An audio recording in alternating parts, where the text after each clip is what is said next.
go. It's me. It's me. It's the RVE during the COVID quarantine. It's another edition of the Heelcast as we are back through these crazy days and times.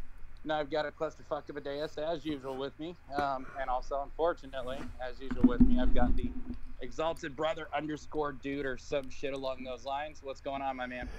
I can feel him coming in the air tonight. Oh, Hurls. Oh, Hurls. That's right. With us as well, in case you didn't know already, I've got the king of Fap style with us. I've got Hurls fresh off his blood feud that he's been going through. Hurls, what's up? Stroke it to the east, stroke it to the west. I stroke it. What's going on? Didn't take long for the dick jokes tonight, folks. Didn't take long. Not at all. Not at all. Back in digital format. All right, guys. Well, we got a show, a big one to talk about somehow. A lot of shit, actually. I'm surprised. Obviously, the big story is going to be the roster cuts, which we'll get into at some point. But, of course, you know, we got our Heelcast plugs as usual. So check out our Heelcast family to start. Check out ImpactAsylum.net, one of the two homes of the Heelcast. You can always check us out there. If you're an Impact fan, plenty of discussion there as well. And then, of course, Wrestling with Wrestling on YouTube with Andre Corbeil, the home of the Heelcast as well there. So check us out. Of course, you can also check us out on iTunes, Google Play, SoundCloud. I know I'm missing something, but check us out on all the venues. Big thing for Wrestling with Wrestling is they just added another addition to the family. Our boy Chef and his Jokers Club podcast and the whole Heel Team 6 TV is actually now coming on Wrestling with Wrestling. So on Andre's YouTube channel, you can check out the Heelcast and our boy Chef. You guys got any comments on that? Nah, glad to be there. Yeah, you can hear me sometimes on there, so I'll be on Wrestling with Wrestling quite a bit. That's right. Now, Hurls, what all have you and Chef been working on? Nothing too much lately. We did the TNA 1 hour special recap, and we talked a little bit about TNA's past. And then this weekend, we're going to be doing a special on TNA. It's going to be the TNA Mafia podcast, but we're going to be doing a special on the main event Mafia. So, going to be reliving those days. Now, is there anything else that you're doing on your own or in particular we don't know about yet? Mm-hmm. Yeah, there's some side projects I'm working on, and I don't know when I'm going to release it, but we'll see how things go, depending on what happens. But as of right now, it's just Retro Review Crew and Park World Podcast. Nothing new on that front. There'll be a Park World Podcast probably within the next week, but other than that, not too much.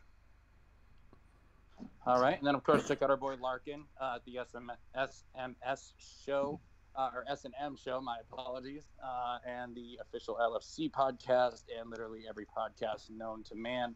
I believe his newest one is Smashing Hoes and Eating Doritos, where he interviews fucking fat women from porn. Check out Larkin on literally every podcast ever. That's right. Just find a podcast, you'll find Larkin. And Chef too now, but and also, you know, check out the Impact Lounge. My boy BQ running that, so check that out. As always, all you Impact fans, my boy BQ, what's up, man? So anyways, you guys ready to hop into the news? Let's do it. All right, Bring it.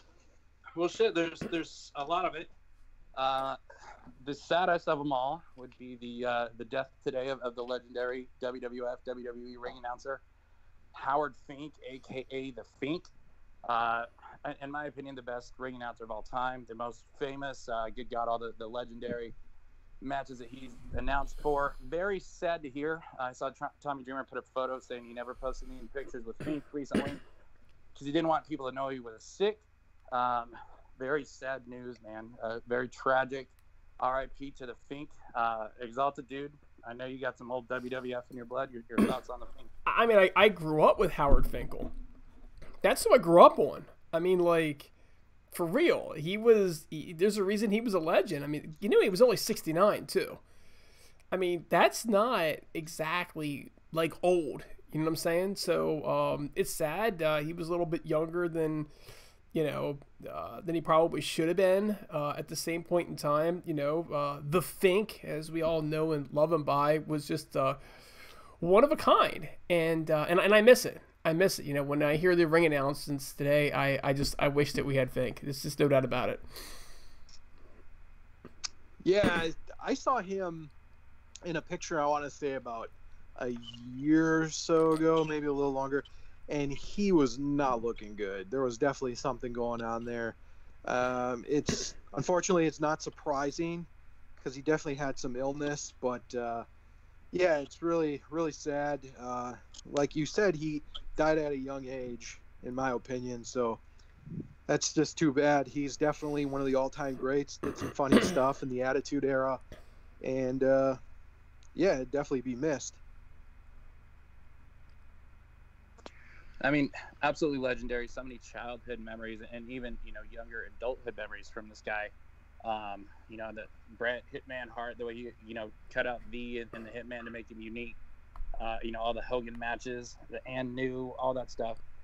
Very sad to say. And underrated. Remember when Jericho came over to the WWF from WCW? Oh, yeah. Who could forget that? Y2J. Right.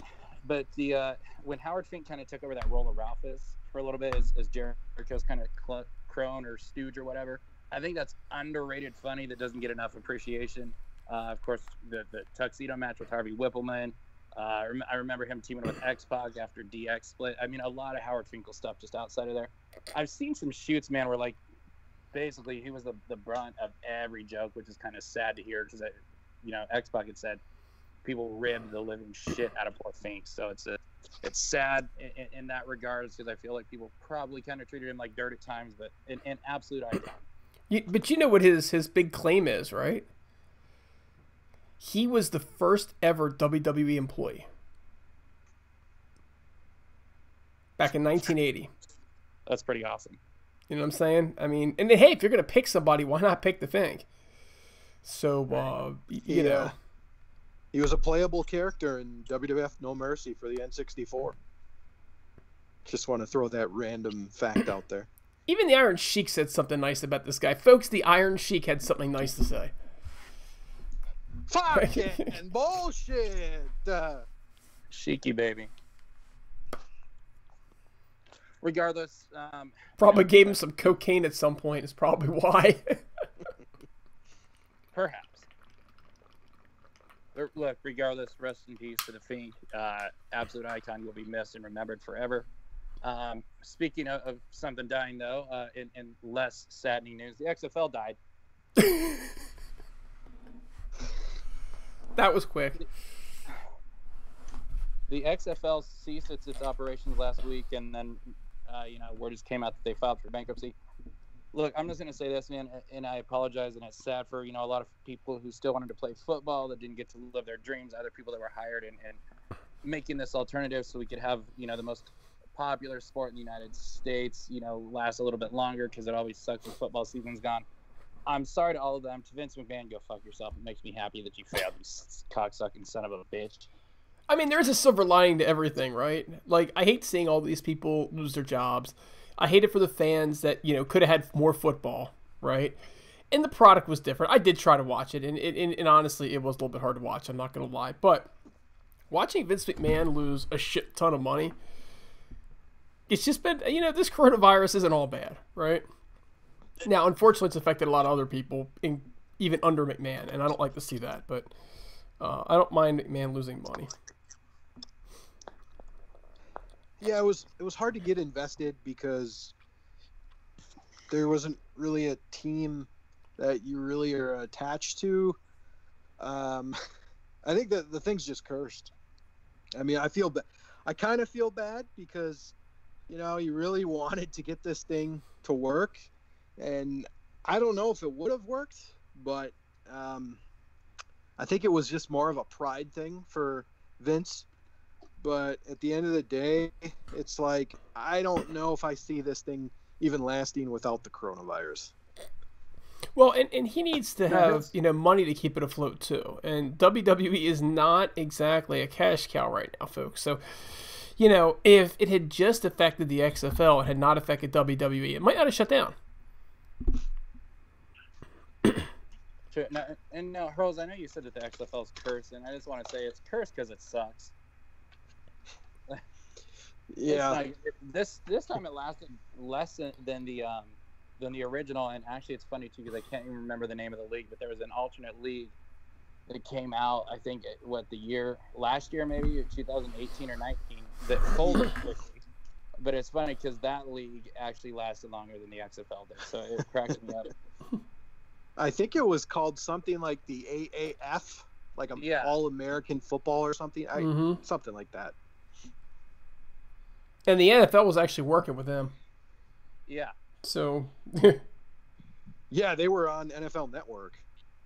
They were, that's right.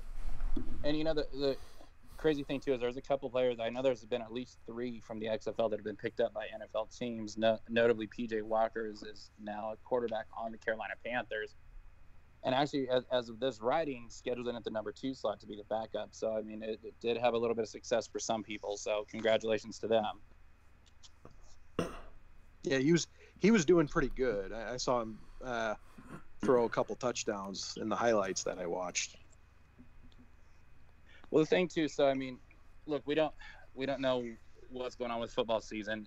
For one, if fans are going to be back in the stands. Frankly, football is not an essential business. Now, neither is pro wrestling, but apparently, if you ask the state of Florida, that's a different topic now. It depends on how much you pay for it.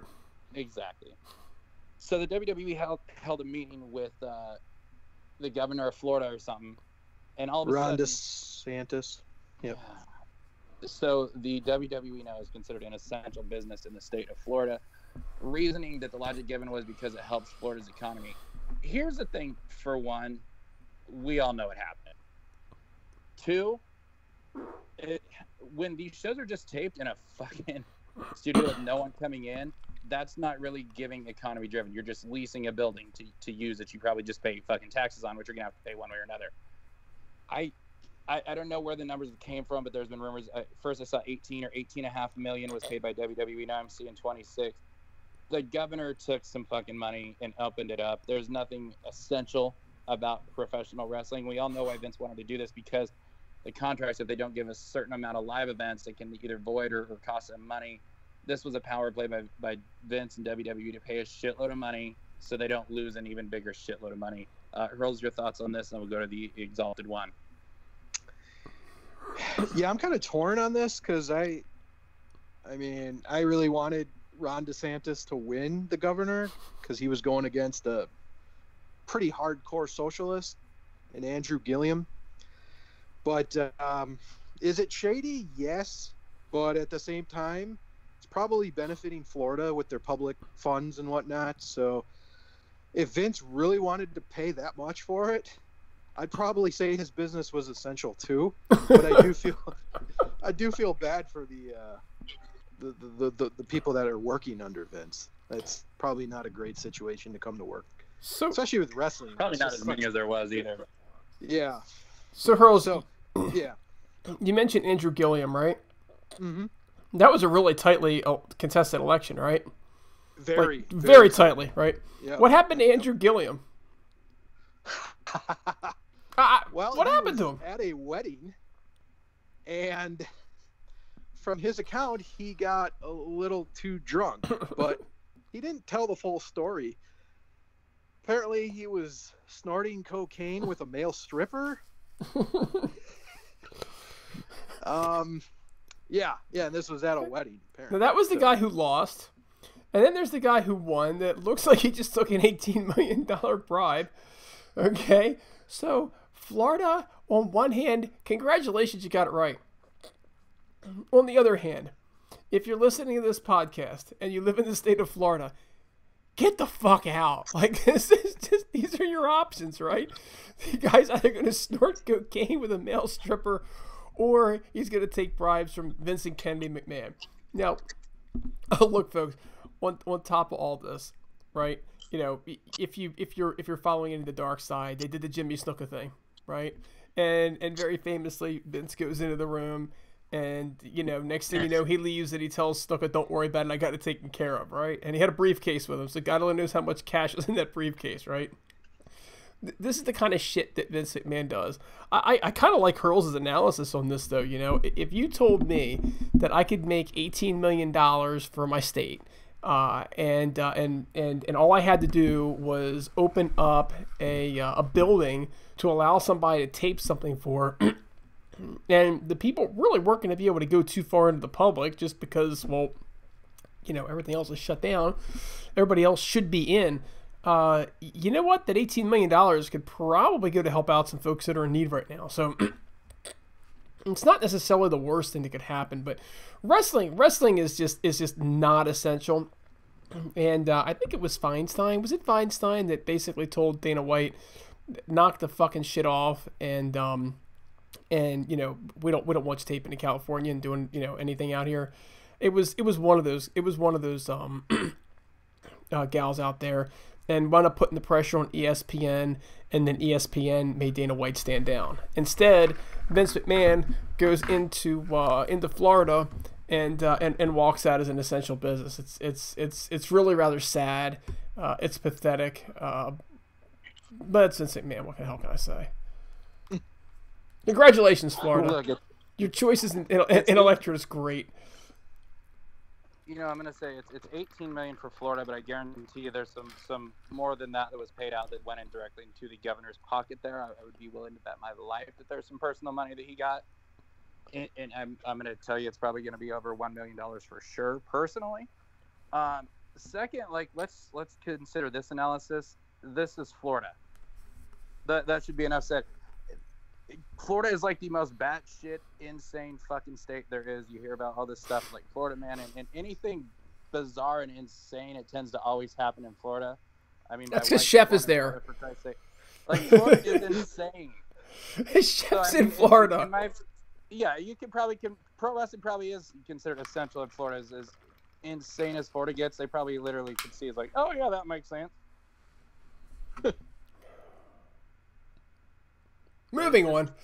Yeah, moving on from Florida here. What else do we got on the agenda? What happened next? NXT won again, unfortunately.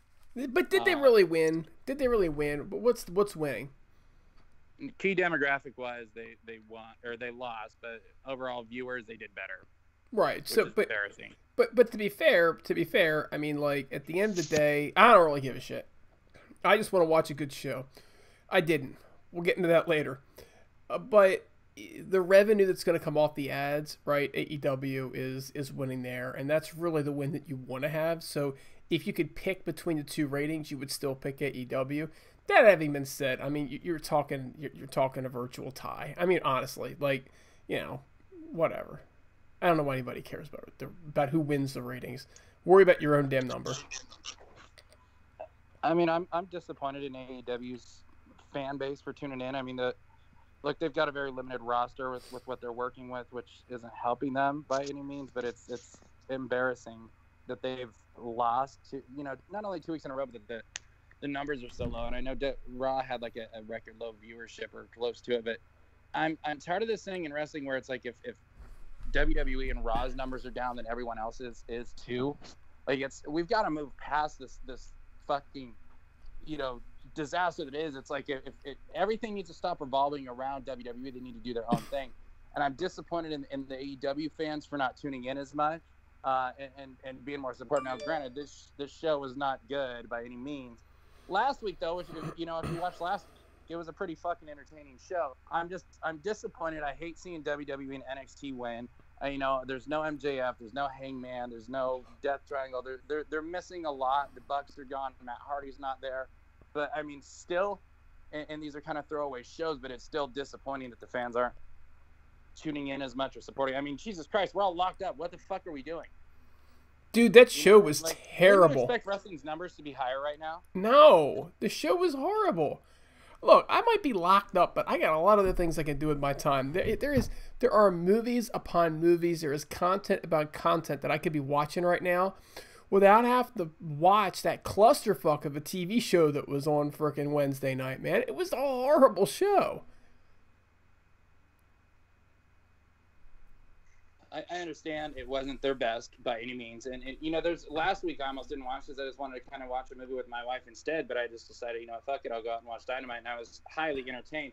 This show sucked, but Jericho kept it going. And look, this is a discussion for later on in the show when we actually get to it. But, I mean, we're sitting around. I'm not just talking AEW, but, I mean, all these wrestling companies, I would just assume that fans would be tuning in more because people aren't going out and doing stuff, but that's been the opposite.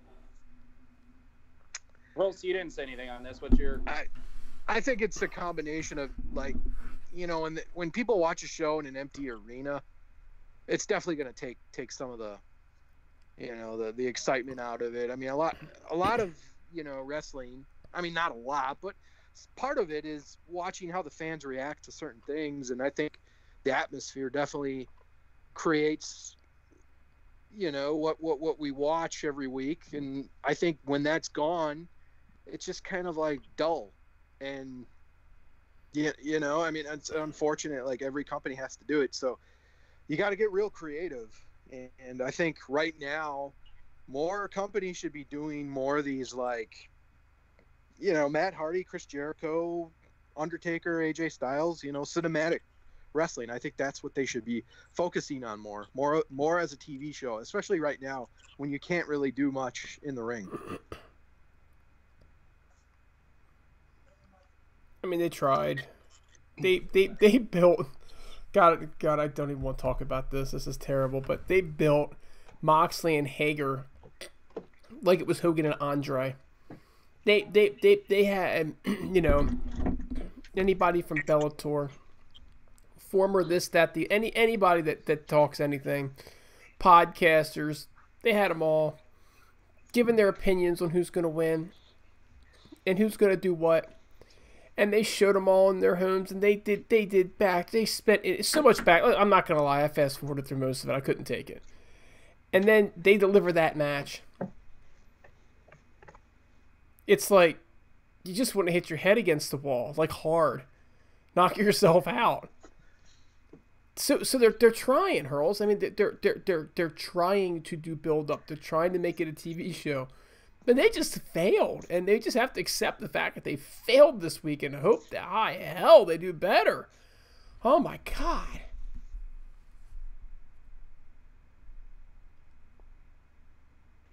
Right. It's hard to dispute that, and everyone's had great points. You know, NXT did have a big thing last night. As Killer, aka Karrion Kross, made his debut in NXT. Apparently, Hurls, did you see it? I watched some of it. It seems very similar to how he came into Impact. So, Hurls, are they gonna call him Killer Karrion Kross? I think they dropped the whole Killer part. I think they can make a T-shirt out of Killer Karrion Kross. I'm just saying. Carry on, my wayward son. I'm thinking K, gay. Oh no. Your wife's the only one that got my joke, for God's sakes. I got it. I was just wondering how I could mute this thing. You didn't mute it in time. My wife, ladies and gentlemen, I do want to clarify, although she's from Florida, I still love her. She's the best thing that's ever happened to me. But and she's way better than the blow-up doll you had before her. That's true. Although that one gave me less sass, I'll tell you. This is true. I didn't have teeth either. I got the Killer Kross shirt joke, and I thought it was gold, and I was just shocked because my wife had said something as soon as I had unmuted. But you know they're dropping that word killer from his name because it's WWE, and they're as PG, kid-friendly as they can be. How stupid is Karrion Kross? You know they're going to drop it eventually and just call him Cross, but God, how awful of a name is this? How terrible is this? Am I the only one that's reacting to how stupid this sounds? I suddenly got Kansas stuck in my head. Thanks, Hurls. Sorry. Hey, I had to do something that you would know. Just play some Poison and Rap for the exalted one. Right. Rap is crap. That was gold. Rap is crap. Why do I keep singing tonight? I hate rap. You started the trend, my friend. I'm just copying you. Well, your song choice is great. Your singing is under quality, but it's just typical WWE striking again, and cheating something. I feel like they've already ruined the guy just by his stupid name. I don't. Am I reaching too far? Or do you think it really already takes a lot out of him? It definitely doesn't sound as good as Killer Cross. I mean, I think that's just. I don't know why. I mean, I get why you change it if you're WWE and the way they market themselves, but you got to come up with a better name. Carrion? I mean, the only Carrion that we all know is the Carrion, the guy from the Lions, the running back. Oh, Carry-On Johnson. Yeah, Carry-On Johnson. They could call him The Cross. They could call him Cross Eye. I mean, they could call him a lot of things and keep the cross in there. That's not Carry-On Cross. Like, what the fuck? But you know what? The guy deserves it, right? He's an ass clown of a human being. He's just going to ask for more money and demand this, that, and the other, and they can just bury him, and, he'll deserve it. Well, he demands a lot, so if he's not doing something he thinks or if he does something he thinks he's below, he's just going to start whining and bitching and moaning, and he's just got a bad attitude. So I can't wait to see how he's booked in like 2-3 years. I think it could be pretty funny if we hear backstage reports say that Karrion Kross is not happy with his role. So I don't know. WWE gets what they deserve with that one.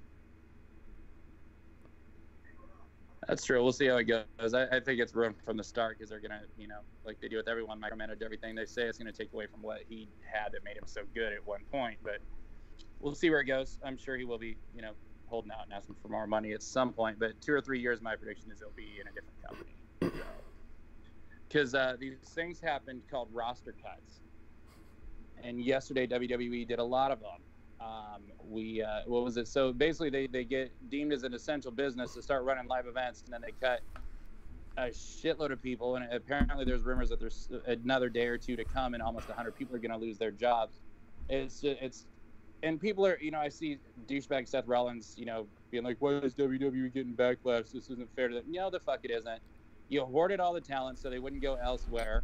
You ruined a lot of lives and careers that people had, took steam out of them, and then you fired them as soon as you got your essential business for forking over a ton of money, and more to come. It's a good thing for literally every other company in the business. It's sad these people have lost their jobs, but it's just complete horseshit in typical WWE. I'm going to get into the names in a second, unless either of you guys have anything you want to say, in regards to adding to what I've said. Yeah. I'll go here. I think I get you have to change your financial structure with this COVID-19 pandemic going on, but the problem with WWE is they hired all of these wrestlers and they didn't do anything with them. They literally just hired them so nobody else could get them, and that's just a terrible business strategy. And this is what happens when you have a bloated roster and you're losing money. You're gonna have to cut.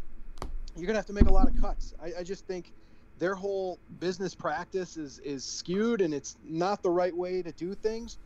Instead, they look like the assholes of the wrestling business for firing 30 people, but their roster was like 200 plus. They didn't need all these wrestlers, and stuff like this happens when you can't afford to pay the bills.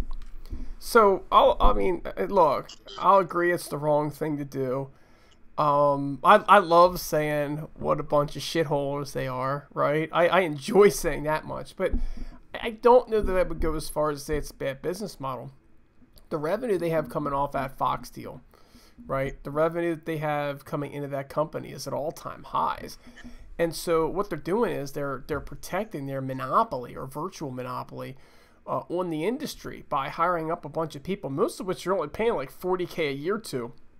When you have $1 billion freaking TV deal, 30 times 40K doesn't get you very far. It gets you like 1.2 million, okay? So it's not that big of a deal when things are going well. They didn't see this COVID-19 thing coming. None of us saw that this what basically works out to be a biological weapon.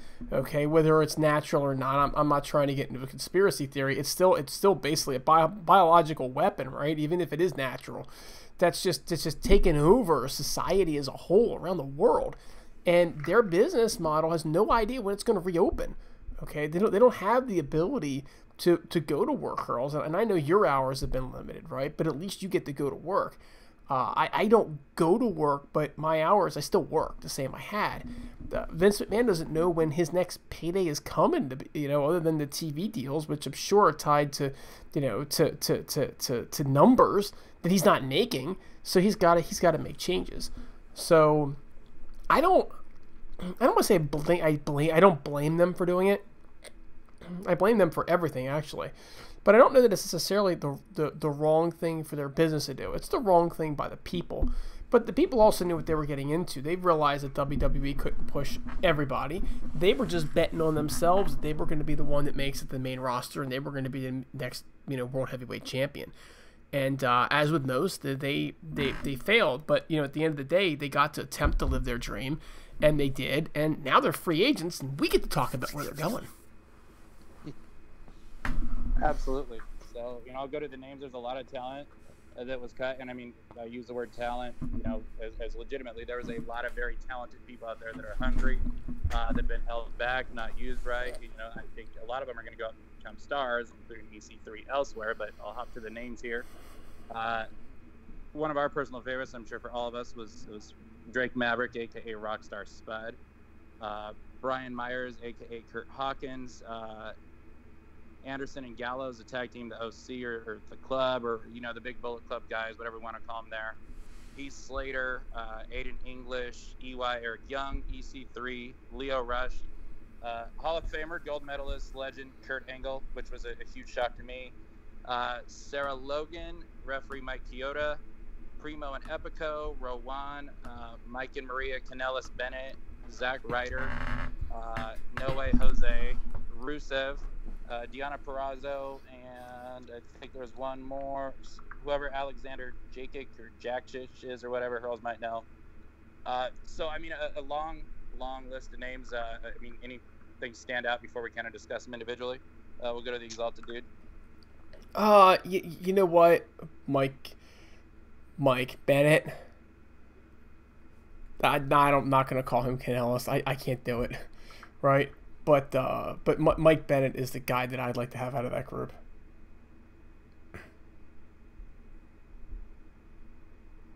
Charles, your originally. I mean, there's a lot of talent there. A lot of talent. I think pretty much every company that has a name that's not WWE is going to get some of these cuts. And I think it's pretty cool in the sense that it's going to create some buzz to see where all these wrestlers go. I mean, to my knowledge, this was the biggest. I mean, you remember in 2005, I think they called that Black Wednesday or whatever when the Dudley Boys got released. There was at least like 15 names that week. I think this is way bigger than that was, and it's going to be very interesting to see where all these guys go. I have my predictions, but I want to save them for when we go through them individually. I mean, the Dudleys were a hot commodity, still kind of in their prime almost. Like they, you know what I mean? like they had they had drawing power. Let's put it that way. I don't see a lot of names on this list with a lot of drawing power. Well, I don't know. Around that time, the Dudleys were kind of getting repackaged. They were apparently going to be debuting a new gimmick. So yes, they're a very big name. That's why they still have that drawing power. But at that time in WWE, they were getting a little stale. But, it was great that they got to go to TNA and basically reinvent themselves and have more great matches. And, that was a time when, WWE was also distancing themselves from tag team wrestling overall. The Dudleys going to TNA, where they had one of the best tag divisions of all time, in my opinion, for a good chunk of years there. And they, in my opinion, that catapults them to becoming the best tag team of all time. Very debatable, of course, but there's a lot here, that I think are going to branch out and establish themselves. I also forgot to mention too. I mean, if you look at agents, Finley, Lance Storm, Mike Rotunda, Shane Helms, Scott Armstrong, Pat Buck, Sean Devary, Kidman, all released too. Look, the ones that surprised me were Gallows and Anderson. Spud really surprised me to see him get his release. They're using him for that tournament, and he's still actually going to work that cruiserweight tournament apparently. A guy that they seemed like they used, Kurt Angle, that one surprised me a lot. Finley, he's been there for so long, that one kind of shocked me as well. And then, you have your EC3s and your Mike and Marias who really, were wanting out of their contracts. So, I mean, it's probably a blessing to them while it's not for some of them, but we'll go ahead and kind of start with the names here. First one, we'll go to Rockstar Spud, a.k.a. Drake Maverick. Hurls, you said you got some predictions. Where do you think he goes here? Okay, so this one I've been thinking about, and I'll say right now, as the residential Impact guy here, he does not go to Impact. I don't think he fits in with anything that they're doing. I mean, he could, but I don't think he's going to, and I'm just kind of looking at it through the eyes of D'Amore and Callis. I don't think they go for him. I think if he lands anywhere, he's not a Ring of Honor guy. He's not an MLW. I'm gonna say he'll go to AEW, but I think NWA might have a shot at him. I don't think he's gonna go to New Japan. He's not that type. So I'm gonna say AEW 1, and then I'm gonna say NWA 2, because AEW likes to use managers, and I think even if he's not in a wrestling role, which he would be, I mean, he could fight guys like Jungle Boy. He could fight Marco Stunt. Yeah, Marco Stunt. He could do comedy matches with Orange Cassidy, but I'll say AEW 1, and I think NWA is going to make a big play for him. I don't know, man. I kind of like your NWA prediction on this one. The only problem is I'm not sure NWA is going to be hiring anybody because, I mean, like, I'm not feeling like NWA is in a good place right now to even continue on as NWA. You know what I'm saying? But if we're going to put them in the mix, I think that Spud is a natural. They like the corny stuff. I understand your logic about AEW, but Spud, Orange Cassidy, Spud, Marco Stunt, Spud. I mean, they got comedy characters already. They basically have Spud.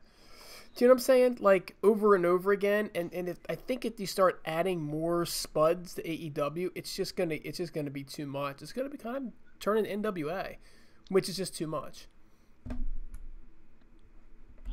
I actually agree with the NWA thing. NWA and AEW be my top two.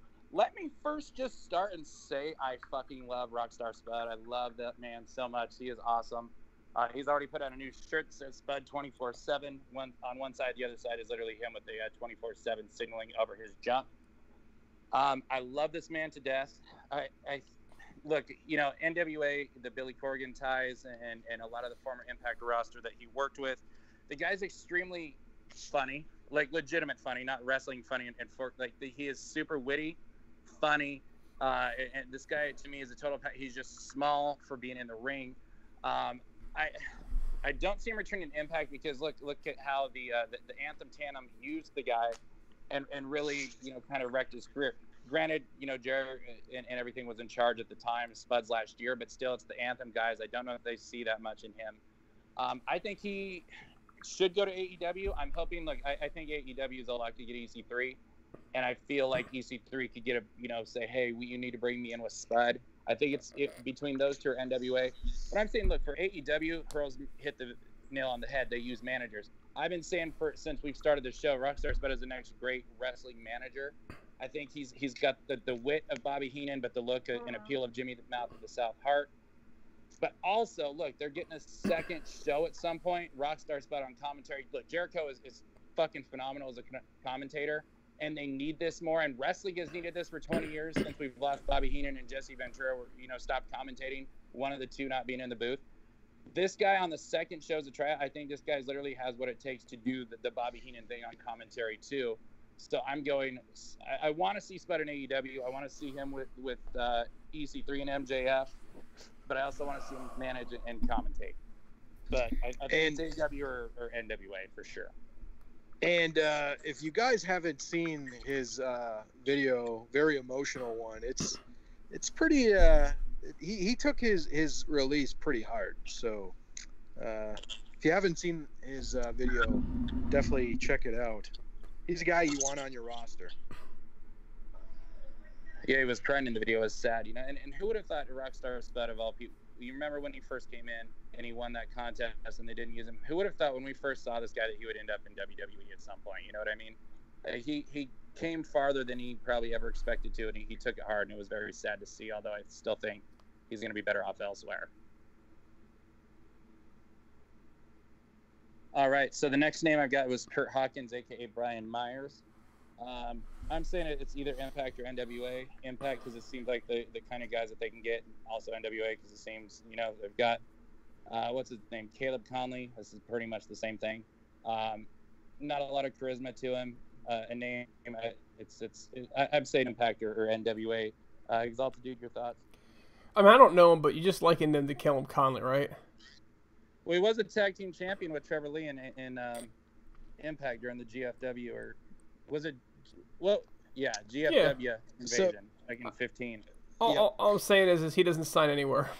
Like, not all these people are going to sign. Like, let's just be real here. You know, yeah, he'll go to the Indies. I've got Indies down for some of these names, trust me. Okay, Brian Myers, Curt Hawkins, he owns Creative Pro Wrestling, or he did own it at one point. It's kind of funny because the other guy, Pat Buck, got released too from Creative Pro. There's been some, you know, Creative Pro wrestlers that have shown up on Impact. I think if he does go anywhere, it might be Impact, but I'm going to say Slim. He was a former TNA Tag Team Champion with Trevor Lee, like you mentioned. It was actually right before the World Title Series. He's a good wrestler, but you're right.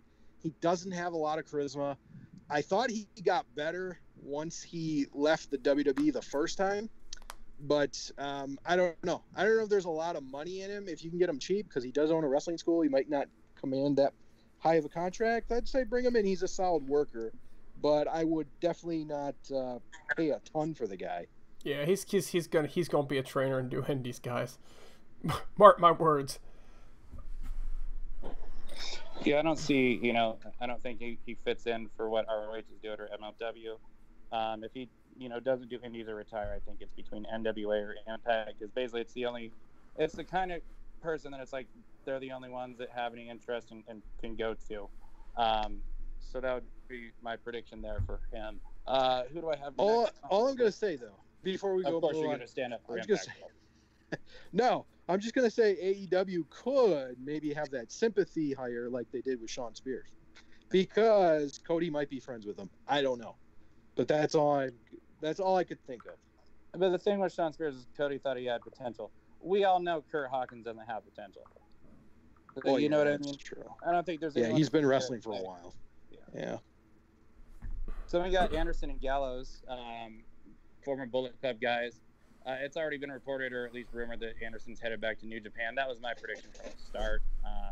I figured they go to New Japan or ROH before AEW, just because AEW's tag division's bloated. They're bringing in the Revival more than likely. Hurls, we'll go to you on this one to start. Yeah, I think it's a definite New Japan for me, because I think he's a pretty big name over there. Like, he's got a lot of value over there. New Japan values him quite a bit. He's mostly a tag team specialist over there, but I mean, you got to think about it. He was in New Japan from like 2004, maybe even earlier than that, till like the time he signed with WWE. So I think it's a given that he ends up in New Japan, and apparently he's already making hints that he's going back there, so must be a done deal in some way. He posted a video of a plane leaving California and going to Japan. Okay, while with New Japan commentary in the background, while playing something to do with machine guns that ended with Machine Gun Carl Anderson at the end.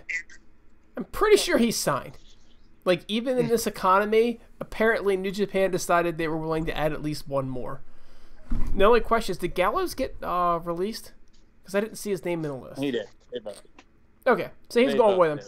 So I'm going to go on a limb and say Gallows goes with him. Gallows has literally no value anywhere without Anderson.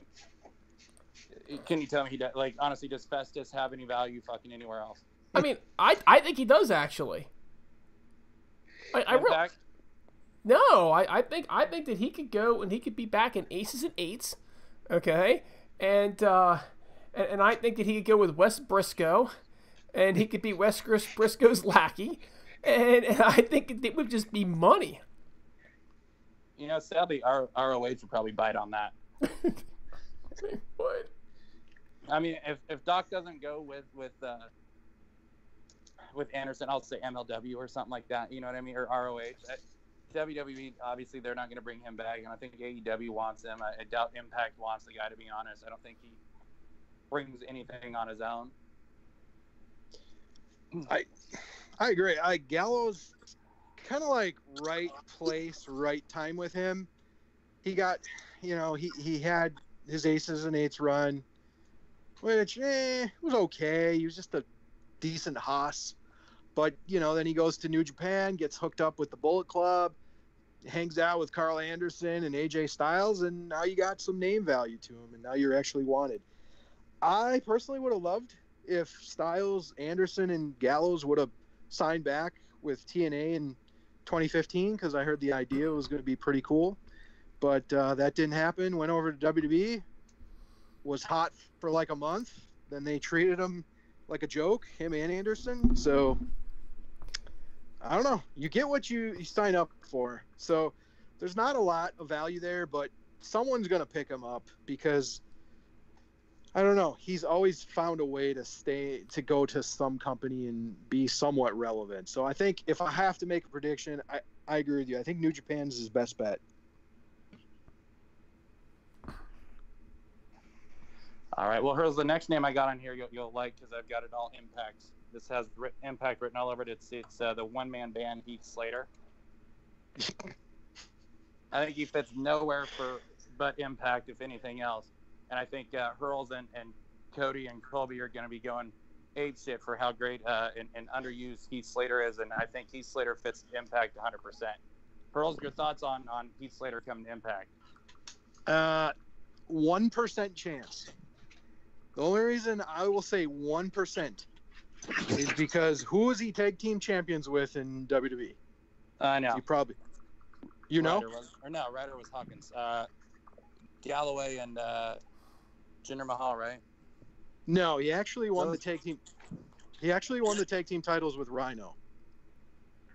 That is the 1% chance he shows up in Impact. I don't want the guy. I don't see much value with him.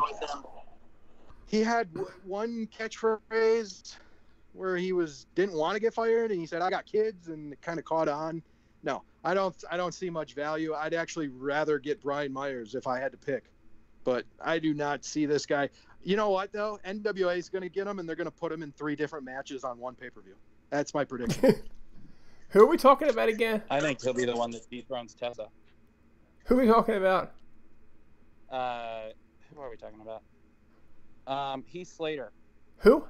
I have no idea who the hell he is. I've heard the name before, or maybe I'm just thinking of like Slater from Saved by the Bell, or a Heath Bar or something. No idea who the hell you're talking. Who? What's he done? John Cena made him famous when he called him the Wendy's girl. That's about it. No clue. I know who John Cena is. I'm not that out of touch. Well, it's funny too because right after McIntyre won the WWE title, him and Jinder Mahal were like tweeting out, "Next year it's Slater's turn to win it all, since we're going to be all 3 of the 3-man band or whatever ends up being world champions." And then a couple weeks later, guy's fired. Hurls, you're going to love him in Impact, and he's going to be their top star. If Gaburick was there, he'd be there instantly. Probably. Mm-hmm. To be fair, Gaburick did bring in your butt buddy, who's also on this list, I should add. Of course he is. We're going to get to him in a second. Then I've got Aiden English, who I know nothing about. Since I know nothing about him, I'm going to say he sucks. So he's probably ROH or the Indies. Hurls, you probably are the only one that knows who he is. Yeah. And I actually think with this guy, there could be something, because he's turned a lot of shit gimmicks into something. He actually was in a tag team with a guy who's on this list, and I don't want to say his name yet, but they actually got over a little bit, and this guy was also in one of my favorite NXT tag teams. Not a huge WWE fan, but I actually really enjoyed the Vaudevillains. I thought the gimmick was pretty funny, and both Vaudevillains are, well, I think the other one's in Ring of Honor right now, but I don't know where this guy's gonna go. It's hard to say. If I have to pick, I don't think it's Impact. I don't see them going after him. I could see, you guys aren't gonna like it, but I could see AEW picking him up. I really could.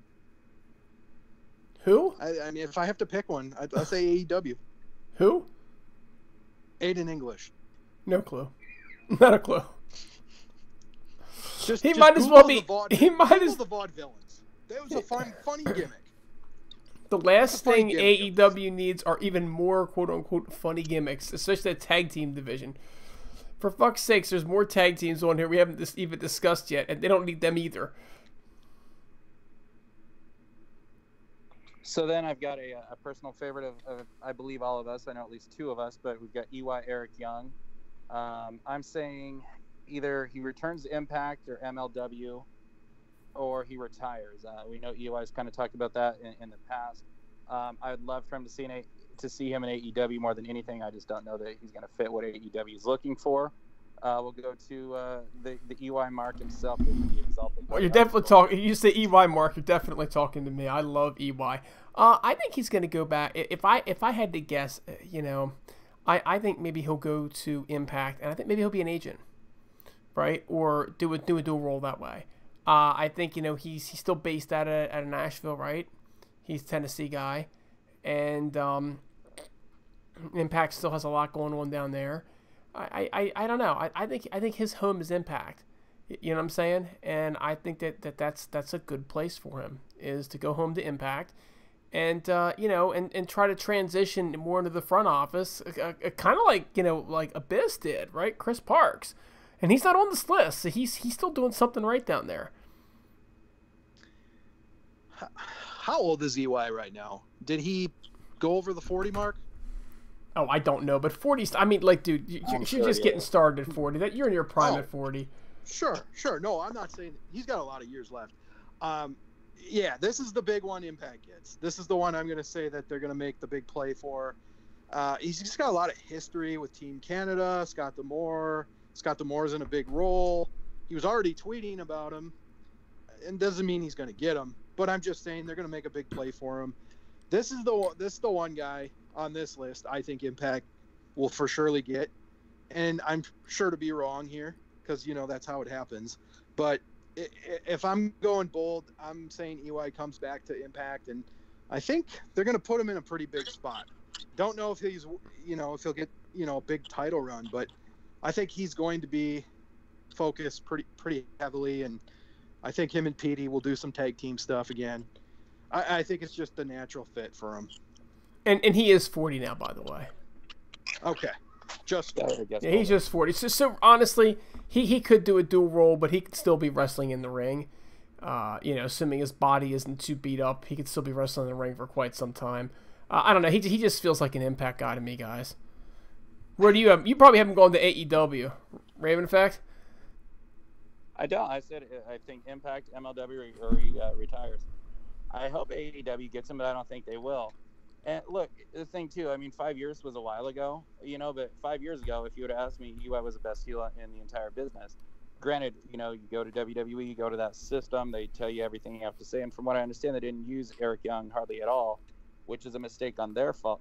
On their part. I mean, the dude was tearing it up, his last year and a half in Impact. You can't deny that. Now, what about the potential for him to go to Ring of Honor and wrestle Marty Scurll? I just don't know if he fits that. I don't see it. I really don't, because if you're gonna make a decision between Impact and Ring of Honor, I'm sorry, Impact's they got better production. Say what you want about their diminished production that they once had. They still have better production than Ring of Honor. And you got Scott D'Amore, you got Don Callis there. D'Amore is going to push hard for him.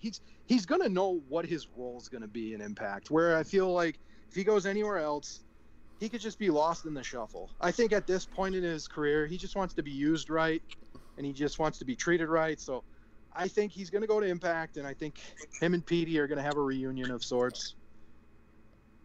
So do we rule out the NWA, though?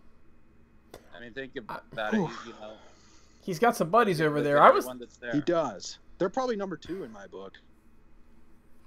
And if you go to NWA, you can work Ring of Honor. So the Marty Scurll thing you're bringing up wouldn't be out of the question. But like John said, can they even... Oh, crap. I don't know who John is. But, you know, if he goes to NWA, who's to say NWA is even going to have the funds to support him right now? Because, like we've said, we don't know if that company can take a hit like any of the other ones can. Well, if they drop catering or if they just drop Trevor Murdoch, they should be able to come up with plenty of money to pay Eric Young. I'm just saying. You can't Trevor Murdoch and the Dawsons. Well, the Dawsons are gone, aren't they? The Dawsons aren't gone. You don't want to get rid of that C.W. Anderson. But we have C.W. Anderson and Caleb Conley there. And people wonder why I think they're going out of business. The Dawsons are terrible, but they're light years ahead of those two idiots. Oh. Well, the thing is, C.W. Anderson's light years ahead of everyone on that roster in age because the guy's been around since. For good God, how did he come back to wrestling after like 20 years? Like, hey, remember this guy from ECW? It's just, yeah, the knockoff of that untrustworthy son of a bitch, Arn. But don't fuck with Arn Anderson. Arn Anderson's the man, for God's sakes. A drunk old codger. He was the only guy in all of professional wrestling that had chest hair, except Tully. I'm just saying. Well, it's crazy because they called him the Brain Busters. They could have called him the Chest Hair Man or something like that, you know. Brain Busters was probably better. It's all right. Tessa has enough chest hair for him now. So. Huh, Hurls? Nothing, huh? All right. Well, the best and biggest name and most successful, soon to be a massive star on this list would be EC3. Oh, I thought you said Eli Drake. I didn't realize he was on the list because I thought he was with NWA. I wish he was on the list, but the great former Impact World Champion and megastar in the waiting EC3 is released. Look, you got Moxley putting him over. You got Jericho putting him over. You're not going to go back to Anthem Impact where they ruined you. You're going to go to AEW. You're going to become the biggest star in the business. You're going to work with MJF. EC3 to AEW with Rockstar Spud coming with him. There's nothing more to it. We'll go to Hurls, who's at least somewhat sensical, although I know what the direction he's going. Then we'll go to the exalted bitch who's going to bash EC3 because he's just lost his damn mind. So you want me to go first? Yes, Hurls. Okay. All right. Well, I don't know if you've seen his Twitter lately, but he's definitely ramping up for a new character. Put it that way. He's jacked. He's a lock to go to AEW, and much to Impact Dude's dismay, because I gotta respect that out of you, Impact Dude. You at least have integrity, and that's something he definitely lacked on his way out of Impact. So no, he's definitely a lock for AEW. He was in Disney Springs eating at Morimoto with Chris Jericho. Moxley's been sticking up for him. This one's he's going to AEW. He's going to debut this new character, and I think it's a good pickup if the guy actually stays motivated. I don't really have a issue with EC3. I thought he was one of the most over wrestlers. He has still some of the catchiest theme music ever. I think AEW, if they were smart, they should buy that music from Impact and use it. But looks like he's going to be debuting a new character. But AEW all the way. This is a big one for them.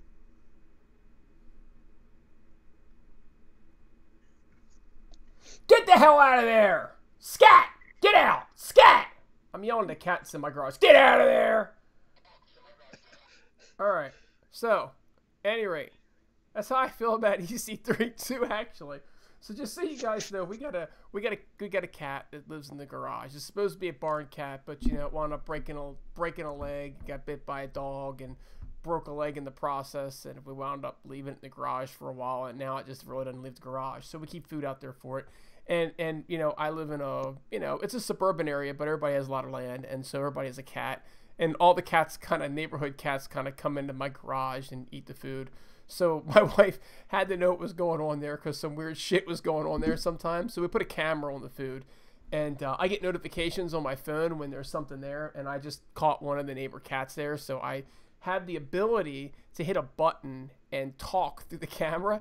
So I yelled at the cat and scared it off. And which is exactly what I'd like to do to EC3. Because as Hurls alluded to already, EC3 was a complete bitch on his way out of the door from Impact. Now, if he goes back to Impact, and I've said this before, and I want to reiterate it one more time. If Impact takes him back, it's LOL TNA all over again. It's like, you're going to let him do this shit to you a second time. He, however, has not fucked over AEW yet, mind you. He did fuck over Impact, and I don't follow, you know, WWE to know what his Twitter was like, but my guess is that, you know, WWE has rules on what he can and can't tweet, right? If he wants to get paid.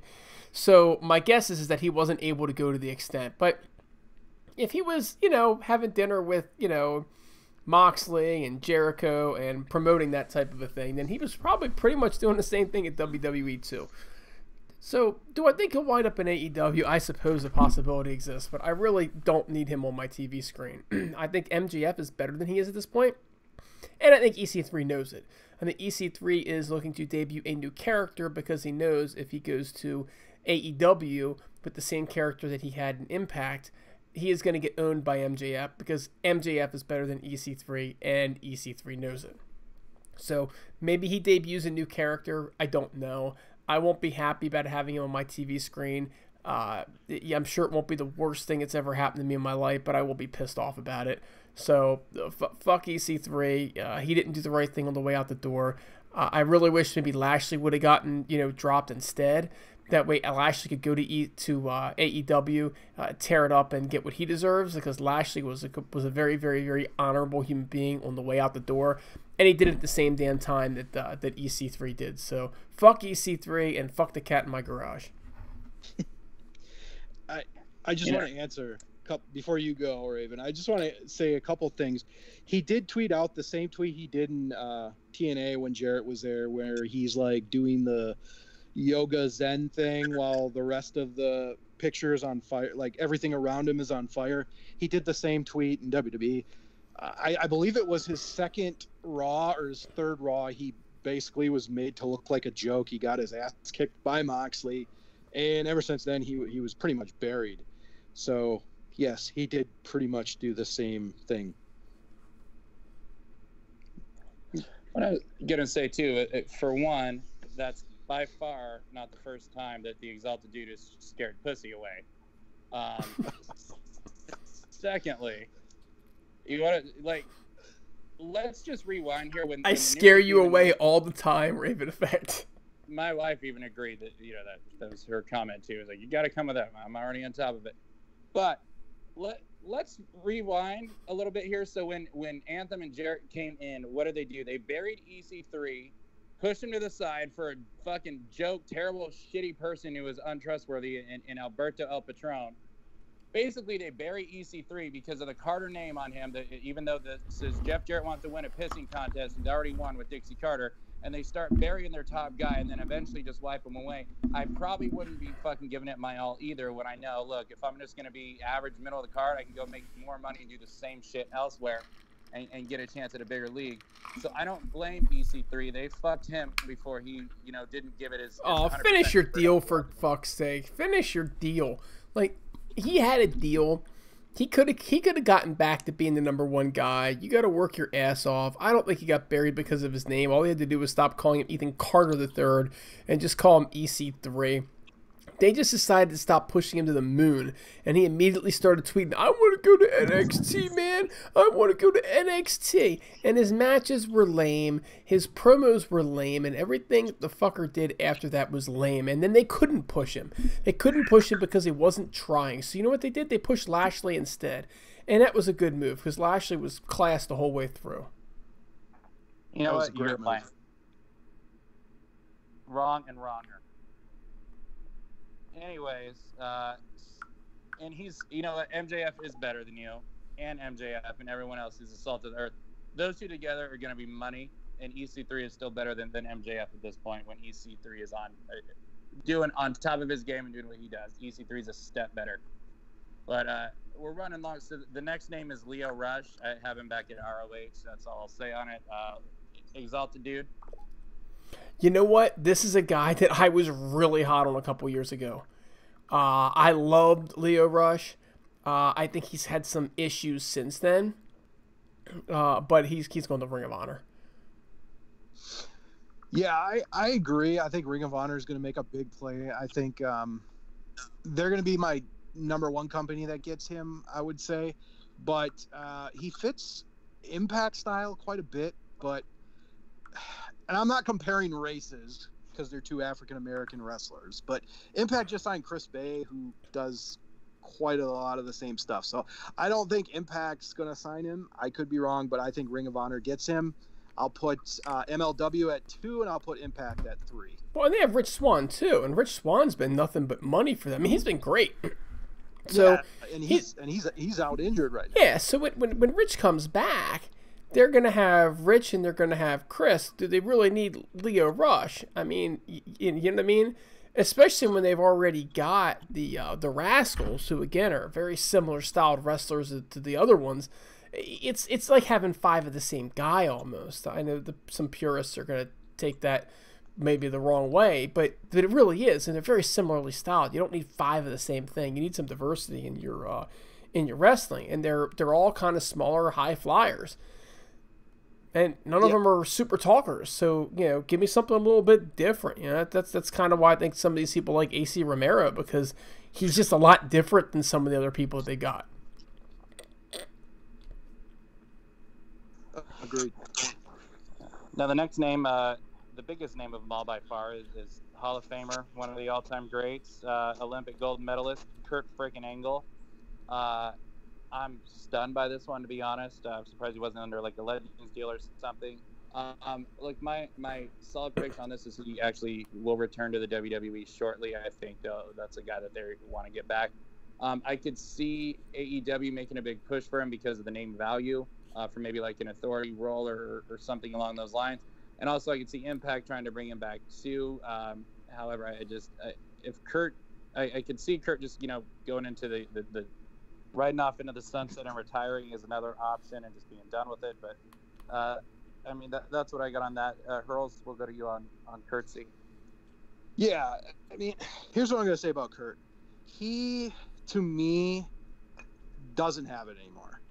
Like, there's guys that, you know, retire, but they still keep the same passion, same mic skills, like a Ric Flair, Roddy Piper.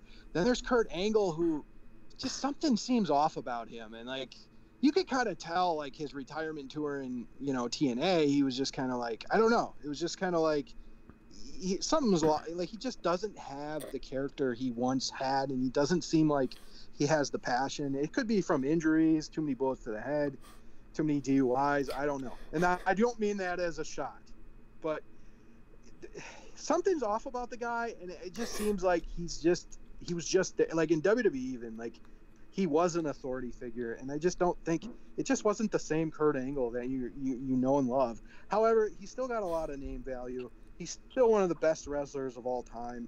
I don't know. I agree. Like, seems like he's not going to do anything. If anything, he'll just go back to WWE for a one-off. But I could see AEW making a big push for him because it's freaking Kurt Angle. But if Impact got him, I just want him back for one match only, and that's the match we never got between Kurt Angle and Ken Shamrock. I just want that one last match for both of them, and then they're done.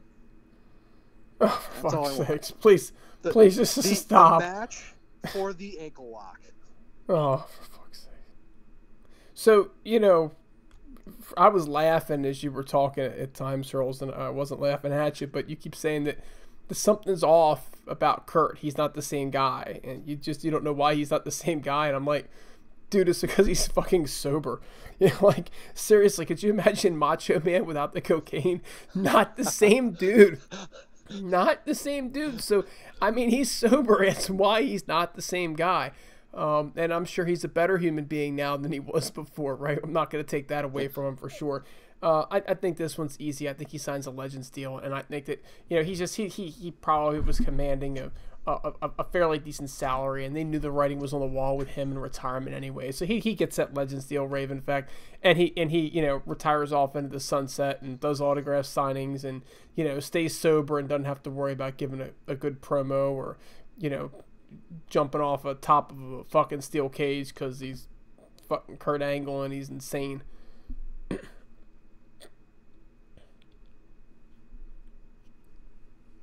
I think we lost him, Hurls. So, oh, he's back. No, I'm right here.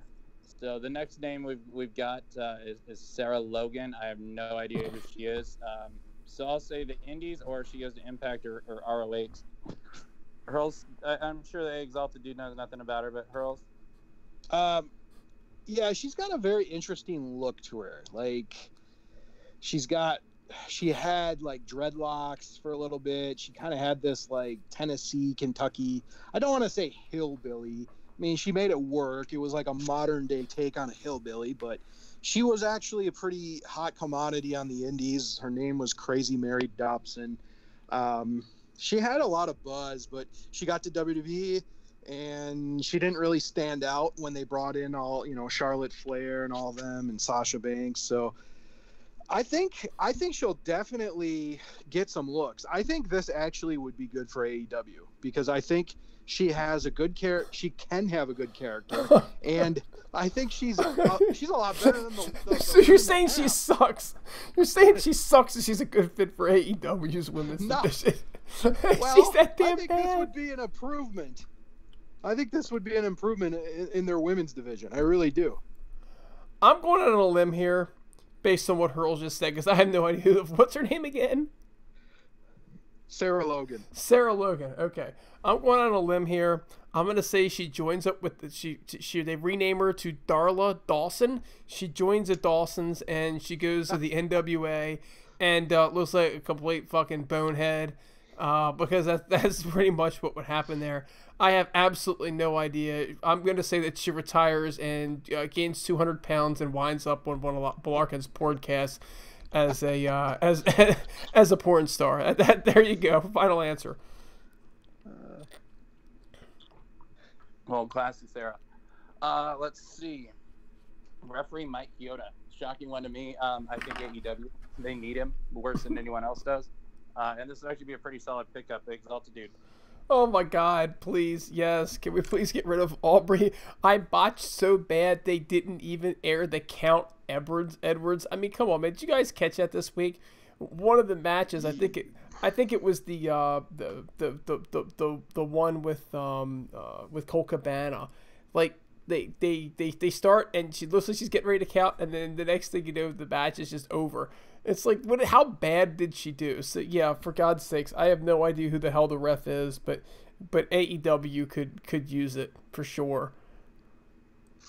You know what though?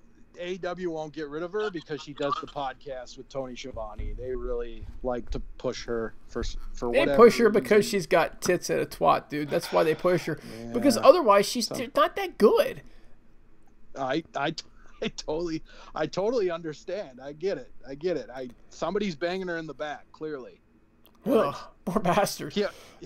Is Earl Is it Nyla?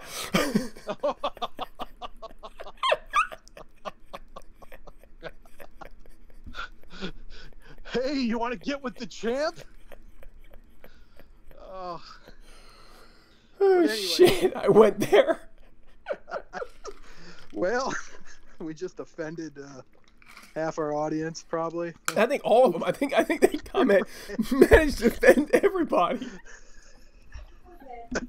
That one dude that went to prison, I'm sure isn't offended by any means. That's right. Remember that guy? Carl, yeah. The original Heelcast man, that guy. Oh shit.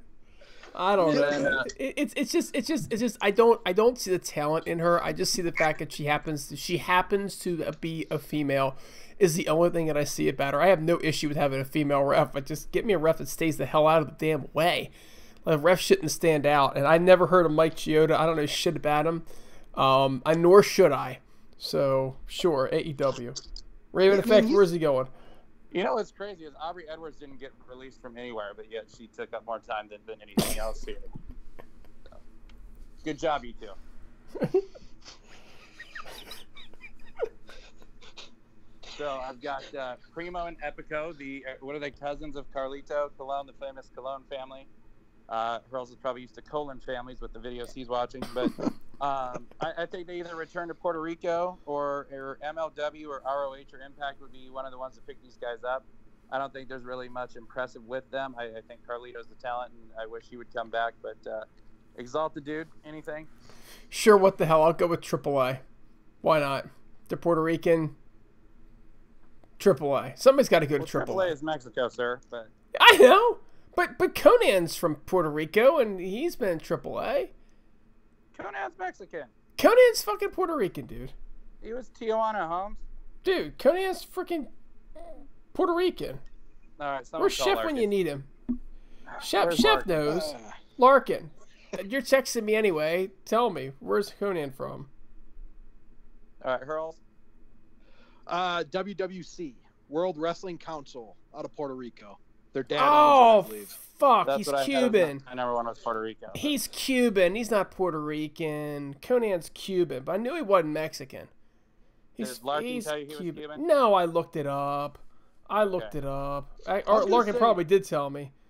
I still trust Larkin more than Wikipedia. But Puerto Rico, Cuba, Chef. I mean, there's a connection there. You know what I'm saying? Yeah, that's true. He'll Team 6. Next name was Eric Rowan, who was good God, what was he called? Luke Harper, a.k.a. Brody Lee's tag team partner. I think this one has to be locked for AEW. Only makes sense. Dark Order's newest member. Hurls? Yeah, but if you know Brody Lee, when he was given an interview, said him and Rowan actually didn't get along that well during their first 2 years, but now they're pretty good friends. Yeah, I could see it. I mean, he could be another guy to put in the Dark Order. He's not a bad hoss. He's a big, doesn't do anything particularly special, but he does have a good look. So I'll say AEW for this one. I think that's probably the most likely. Or New Japan. New Japan always takes those guys that WWE release, like the bigger guys, and actually turns them into something good. So. Well, they're what, like 6'5", 6'6"? That's literally like 8 feet tall over in Japan. Right. I know this is going to come as a complete shock to everybody that's currently listening to this podcast. I have no idea who the fuck this guy is because I don't watch WWE, but the Dark Order is in desperate need of a homie for the big guy himself, okay? And if there's any kind of connection at all, him coming into the Dark Order and going with Brody Lee is probably a very welcome thing for AEW, and he'd probably be welcome with open arms.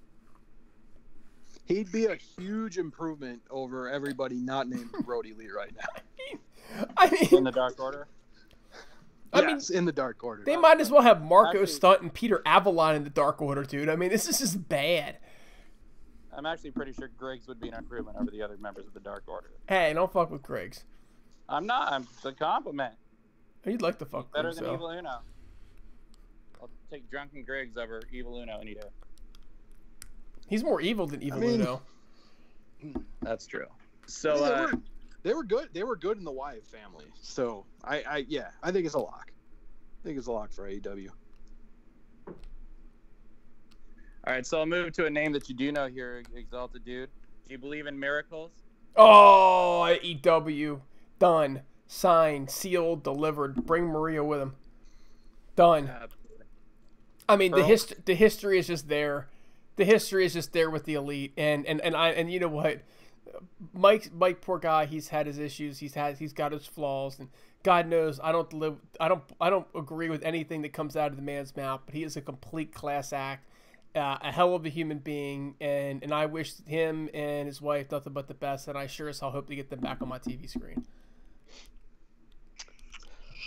Well, this one's an interesting one, because I think.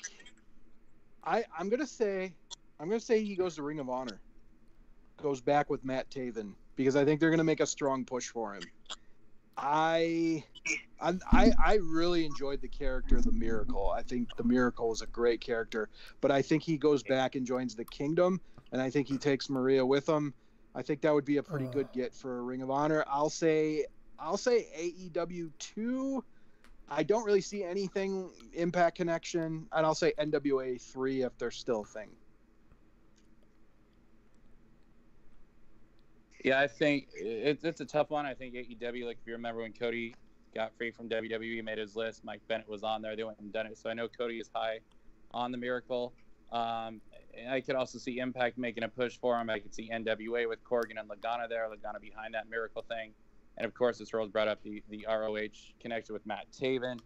So I think it's a toss-up between those four of them. NWA is going to have the least buying power. Ring of Honor, Impact on the same thing in a matter of how bad does AEW want them. I think there's stars in the making. Another one that was released, and I'm pretty sure is a lock for AEW, as much as I hate to see it happen, is Zack Ryder. Seems Cody's very big on him, says he thinks he can get over again.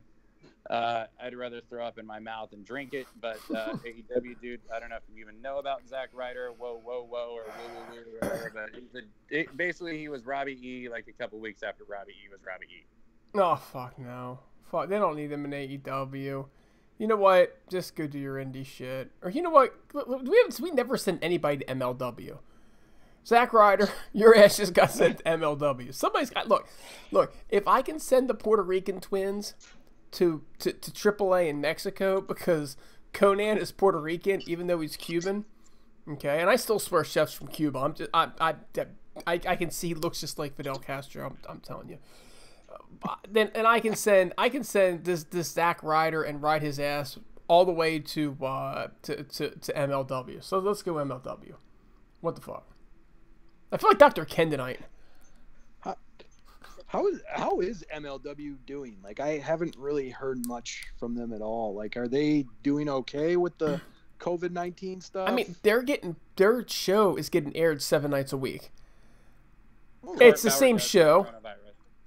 Does he? Yeah, and he gave it to Jacob Fatu. Oh, okay. I was gonna say because the chances are he has some kind of a virus. No, actually, I have no idea. But I mean, they're shut down. They're airing replays of their shows, once a week or once a day. Once a day, yeah. On the BN network. But if Hurls listened to the Heelcast last week, he would have known this. But it's okay, pal. If Hurls would have been on the Heelcast, we could have talked all about Kenny Omega and whether or not he's bisexual, which I did watch that documentary, the entire thing, and he stayed kayfabe the whole time through the documentary. He'd like to lead you to believe that he is, but he never said that he is, and he never left kayfabe. I love Kenny Omega. Right. He's awesome. Hurls, where's Zack Ryder headed? Or Matt something? Well, what kind of douchebag is Matt anyway? I think dickhead is his name, Matt. He has value because he was that guy that got himself over because he started this YouTube show and he was like one of the first ones to do it, and he was getting huge pops in WWE because of that YouTube show he did, and they actually gave him the IC title and then proceeded to bury him. Isn't he the one, and this is where I kind of recognize the name, that they made him like the internet champion or something like that? Yes. Yeah. Yes. Yeah. Yep. Okay. I had the right guy then. I think he's going to go to AEW. He's a company guy. You think what? I think he's going to AEW. I definitely think he's going to AEW. I think Cody's going to get all of the guys that he, that he was that he was growing up in the business with. I think Zack Ryder's AEW. I do too. Now the next name on the list is No Way Jose, and no way AEW in any shape or form. Sign this fucking guy, please. My God, stay away from this douche. I have him going to the Indies where he belongs, but if not, I could see Impact or ROH both jumping all over this guy. Nope. He seems like he'd be one of those big signings that you Impact folks love. Nope. So I'll go with that. Guy sucks so fucking bad. This is the guy. That's the guy that's fucking LVN. Now I know where I know the name. Nope. No way Jose to No Way Jose. That's what I'm saying. And if he goes anywhere, I'll say MLW or I'll say WWC or AAA. Like, I know a goddamn Impact thing. With a name like No Way fucking Jose, he's headed to NWA. I mean, for God's sakes. it's got corny written all the way. Who the hell allows themselves to be named No Way Jose? I mean, that's like where's Chef when you need him? That is racist shit right there. Like, that is, I'm assuming he's Hispanic, right? Yeah. All right. Well, see, I can say this because I don't know. No way, Jose is. I mean, can I just give you a brief background of this guy? They did the same gimmick they gave to Adam Rose, where he had these things called rosebuds. It was like 20 people would escort him down the to the ring, and they'd be dancing and saying no way, Jose, no way. It was like they called it the conga line, and that was his entrance. It was horrible. This guy is stuck with probably the worst gimmick ever. And he's going to have to do some serious reinvention, like get a whole new attire to shake that. Because I don't see his value at all by pretty much anybody but MLW or maybe NWA. I mean, ROH might take him too. They're pretty fucked up as well. I think ROH should be all about this guy. I think Impact would too. Not a chance. It's racist, man. He would never get along with Tessa, right? Because she's a racist. At least that's what fucking Sienna likes to say anyway. Screw her. And no thank you, I'll pass. I have no idea who the hell this is, but I will say that this is 2020 and pre-coronavirus. People will be really mad about No Hey Jose, but nobody gives a shit anymore because we got bigger fish to fry. Well, I guess maybe the biggest guy of them all as far as size-wise would be Rusev, who's been released, one of the bigger names too. Now, this dude literally gave $25,000 of his own money to WWE staffers that were let go of their jobs. So kudos to him. AEW all the way. I'll give MLW a second, is a second bidder on there, but I think he's AEW bound for sure. Fits what they're looking for. Big enough star, a name that's going to command the money that AEW can pay that the others can't. Exalted dude. Wasn't he in some kind of an angle where his wife was like fucking Lashley or somebody? Yep. And didn't she start cheating on him or something like this? Like, this is actually like happening again in wrestling for the umpteenth time. Wasn't there something about that, or am I just like delusional because I read little bits here and there? You're delusional on that one as far as, at least it's that we know of it. It's not happening in real life, but, storyline wise, yes, it is. Okay. Well, at any rate, I don't know anything about the guy, but if he gave $25,000 of his own money to help people in the company, then first of all, it was a nice play to try to keep your job, Rusev. But you actually probably should have let him keep his job because you got a high quality human being there. And so I'll support that guy wherever he goes. That's just class. Well, and I wouldn't know him if he started knocking on my window right now. I'd be like, who the fuck are you? But yeah, he was one of the guys kind of trying to petition his way out of his contract too, though. Oh, I like him even more now. Yeah. So where else? I'm sure you got him going to Impact, but let's hear it. Well, yeah, this is the one guy that I want to go to Impact because I think he's a really solid worker. He can do a lot of different stuff. He's pretty versatile at what he can portray. I would like Impact to make a big play for him. I mean, I'm fine with them just getting Eric Young, but if they could get two, this would be the other guy I'd want because I think he's got a good look. He's a bigger guy. Impact needs some bigger guys. I would like to see him there. I think AEW will probably make a play for him too. I'll say 60-40 AEW, and then 40% Impact because I think they will. I think they'd be interested. Now, Hurls, I have no idea. Like, I'm not. This is not a loaded question. I don't know what the fuck I'm talking about here with this guy. But when you say him going to Impact, and I look at the Impact roster, right? Even their big guys are more flippy type big guys. They're not your typical WWE big guy. Right, mm-hmm. Who's in the ring psychology and whatnot. I'm assuming that Rusev is more of that style wrestler. And who does he feud with if he goes to Impact? Because in my mind, that style wrestler that I'm envisioning this guy as doesn't really work with what they do there. Oh, he can. He could definitely make it look. I would say he's close to a Mike Elgin. I'd say he could match that Mike Elgin style. If I had to compare him to anybody. Because I don't know. Like I gotta take your word for it, man. Yeah, I gotta take your word for it. I mean, he definitely could go. He's not big enough to where he's gonna like just dwarf a Rich Swann or a Chris Bay.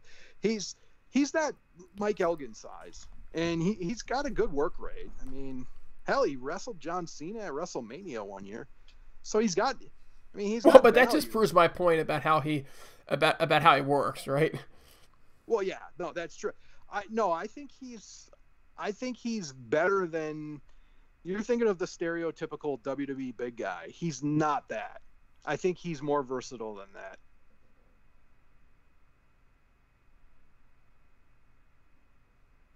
So, all right, now the next name is Deonna Purrazzo, who we saw her in Impact. I believe she refused to sign with Impact when they wanted her, the Knockouts division, go to NXT. That didn't work out. I think AEW has to nab her. I think they'll be the top priority in Impact to the Knockouts division, which is the best in wrestling, is second. Hurls, back to you. I don't know. Impact's kind of set with Knockouts right now. Like, I don't know who they should. I mean, unless they're gonna add if they're gonna bring back the Knockouts tag team titles, I don't know if they have more room to really bring on any more Knockouts. I mean, they just signed Kylie Rae. That was a pretty big pickup. So I don't know if they're really gonna be looking at Deonna Purrazzo. I do remember that she was not signing with any company. She was kind of like using the whole I showed up on Ring of Honor last night, I showed up on Impact this night, now I'm on NXT kind of thing. So she's very young. I think AEW kind of has to make a play for her because let's face it, they need help. So she's got TV experience. She's decent in the ring. I wouldn't say she's great, but I think she'd help AEW. I think they got to go for her. I mean, we saw her in Impact a few years ago, right? I mean, she's just... Look, WWE has a stacked females roster. They do, right? As does Impact. I mean, if I don't say that, Hurls will be screaming for the next week via text. Say Impact had a great round. Impact has a very stacked roster. AEW has garbage. But, man, doesn't she just sort of like feel like a throwaway, though? Right? I say, you know what? Let her go to Ring of Honor. Let her go there. They still have a women's division? Oh, wait, yeah, they just signed Angelina Love. You're right. I mean, yeah, but do they really have a men's division anymore either, Hurls? No. I mean Jacques Rougeau is taking them to new heights. Jacques Rougeau. Oh, for fuck's sake. All right, so we got one last name, which is Alexander Jakic or some foreign shit. Who? Apparently he's from Germany. I'm saying he goes back home or to the Indies or ROH at best. Hurls, do you know anything about this guy? Not a clue. He's going to AEW for the women's division. Final answer. That's kind of the way they do it. Nyla are gonna tear it down. Tear the house down.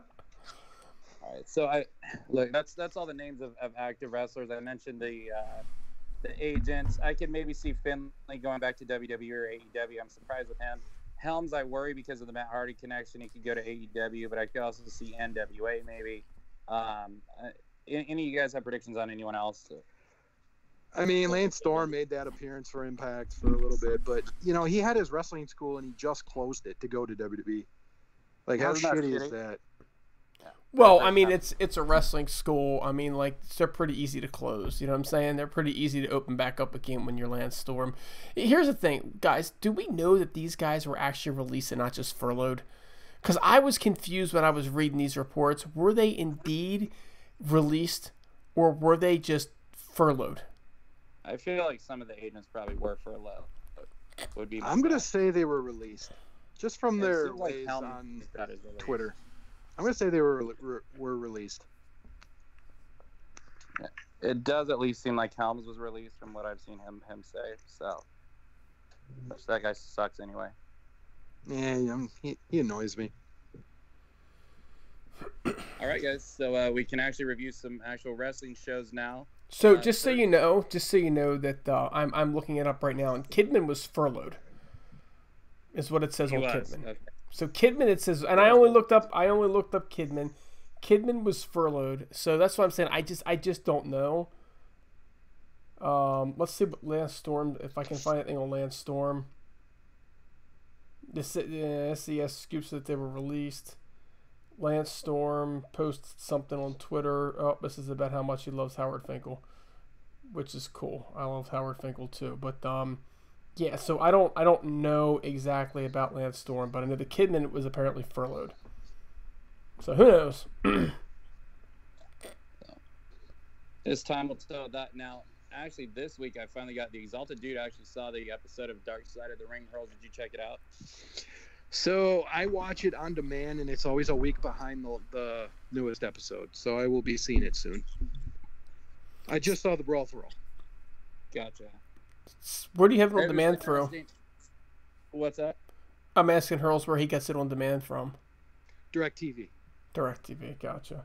I found it on, or it found me, I should say, a Facebook post where it was somebody posted it to YouTube. So I was like, fuck this shit, I'll listen to it.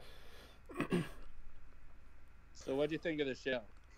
Oh, I thought the show itself was fantastic and very well put together if you're talking from a production standpoint. And would I watch it again? Absolutely. Yes, I just have to find a way to watch it, right? As far as, this was obviously on Superfly and the tragic death of his girlfriend.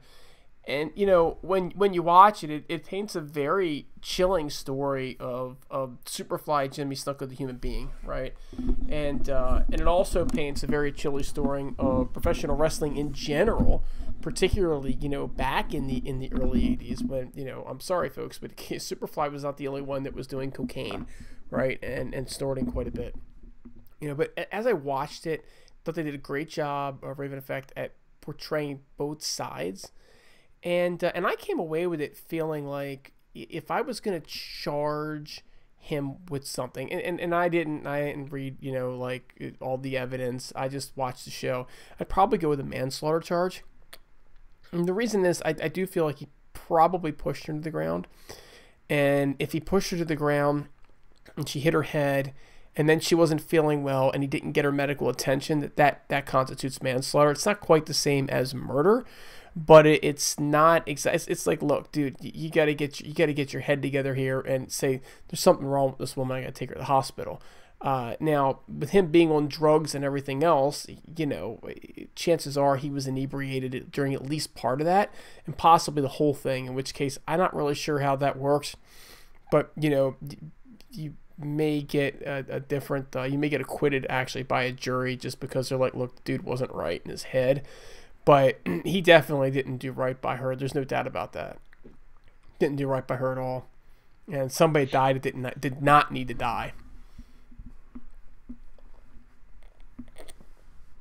Yeah, I mean, it was definitely manslaughter one way or another, no matter how you want to look at it. I like the fact that they actually did go at Vince on this one, and I know WWE's been working with them. I think that relationship's probably over. They talked about how Vince came up with the briefcase and the charges obviously went away. And there was a part where one of his family members says the promoter at the time called us and asked if, $25,000 was enough for our pain and suffering. We know who the promoter was. They actually went at Vince, and I hope some people open their fucking eyes now because it's stuff I've been saying for years with the Snuka thing, and I wasn't sure if they were going to bring it up or not. The part I thought was the most interesting is on After Dark, the talk show afterward. They had Greg the Hammer Valentine on there who says he had mentioned that Snuka got in trouble in Israel, and they asked, what are you talking about? So he apparently had been caught at the airport with a bunch of hash taped to his body. So he gets in trouble for that. And what Valentine said is that, from what everyone really knows, Vince paid $80,000 to the Israeli government to get Snuka out of that too. Because Vince is a fucking scoundrel, scumbag, piece of shit human being who helped cover up a fucking murder. I like how they exposed that dirty cop on there who sounded about as dumb as you could get. I mean, you had all these years in time, and you're on a documentary and you come off that just that stupid. It was a pretty damn good show. How about the time that Hacksaw got pulled over with dope and Vince got him out? How about Meng and all the things that man did that Vince got him out of trouble on? Remember the Baltimore airport incident? fucking tore apart damn place. I mean, like, you know, like, just give me a break. That's what Vince did. Vince made money at any expense, and Vince spent a lot of money to make a lot of money, right? And so he spent more money on cover-ups than most of us will make in our lifetimes. So Vince McMahon's a piece of shit, but that wasn't news in the story. I could have told you that alone. I have told. You've told me that too. He's garbage. I just think, you know, that it should hopefully open up a lot of fans' eyes. I just, at this point, I've realized with the WWE fan base, it doesn't. They don't care what the guy's done, you know, and they'll find ways to justify it or deny it or whatever. But anything else on the show before we hop into Impact and Dynamite here and wrap up? Nah. Yeah, let's wrap this shit up. All right, Hurls, Impact. Yeah. I thought Impact was really good this week. I thought it was a good mixture of storylines, good mixture of matches, backstage segments. I thought it was a really solid show. It started off with Johnny Swinger calling out M. Jackson. He was teasing like it was one of the Young Bucks, but then comes out this former WCW, former territory wrestler. His name was Action Mike Jackson.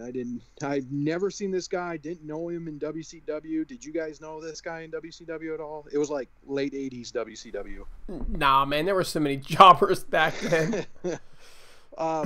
Yeah, but basically he cut a good old school promo. Like, you look at any of these wrestlers from that era, they all can cut freaking good promos. It's just amazing how we don't really have as many of them anymore. But anyways, dude, he's had 70 years to practice his promo skills. He better be good. But by the way, you know, I don't want to sound like I'm hating on the guy. Like, any dude that's 70 years old and can go in the ring and entertain people successfully, which he does, dude, you got my respect. Yeah, and I think he got the crowd really into it, doing that suicide dive, doing the old school around the whole ring. I thought that was pretty cool. Obviously, Johnny Swinger won by cheating, but I enjoyed it. I enjoyed it for what it was. It was just basically completely unexpected, and so, I mean, you know, it was something that at first you just think it's not going to be as good, and it turned out to be pretty good. So then we had a fatal four-way tag team match. We had the Rascals versus Reno Scum versus Fallah Bahh TJP versus the new tag team of Ace Romero and Larry D, called Triple XL. Two big guys. I was actually pretty impressed with Larry D and Ace Romero. I thought they worked really well as a tag team, not just because of the fact that they're fat, they're huge, but I enjoyed the double splash sandwich that they did. I thought that was a pretty cool move. Larry D is one of those guys that's just really big, but he actually can move pretty well. But it was good. I mean, it was a good match. Right tag team won. TJP and Fallah Bahh got the victory. And then the North comes out there and basically gets in their face, and they kind of start going at it. So I believe they're going to have a match at Rebellion. I'm going to say that Fallah Bahh and TJP take it. And I'm going to be pretty happy about that, because I like TJP, always have, even though his backstage stuff is a little strange sometimes. But I think he's a really good worker, and Fallah Bahh deserves a title. I mean, he's been there for 3 years now, and he's had to put a lot of people over. So I hope they reward him with the tag team titles.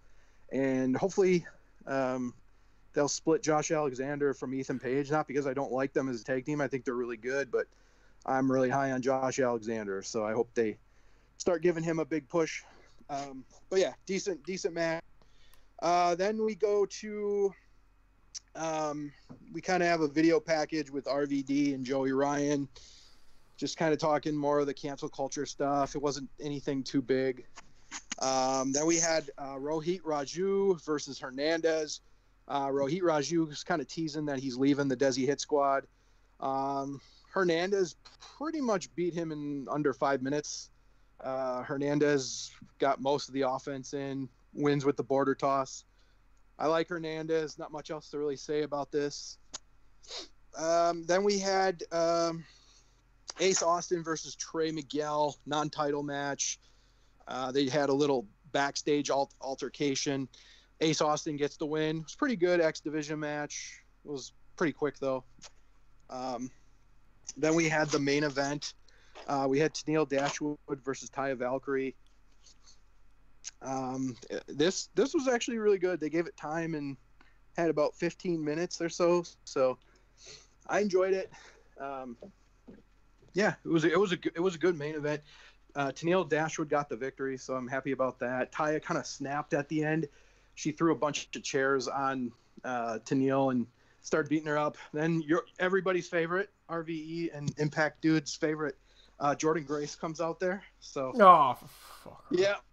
Yep, to make the save. So I believe they're going to have another match for the Knockouts title at Rebellion. I fully expect Jordan Grace to win.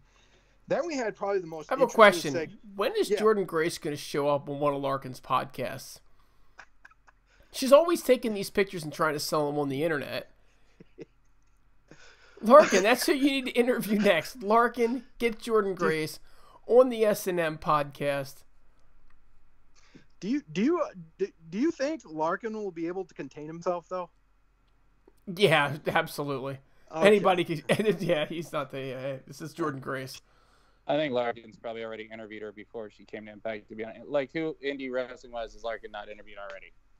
That's true. That's true. I mean? That's a good question to ask him.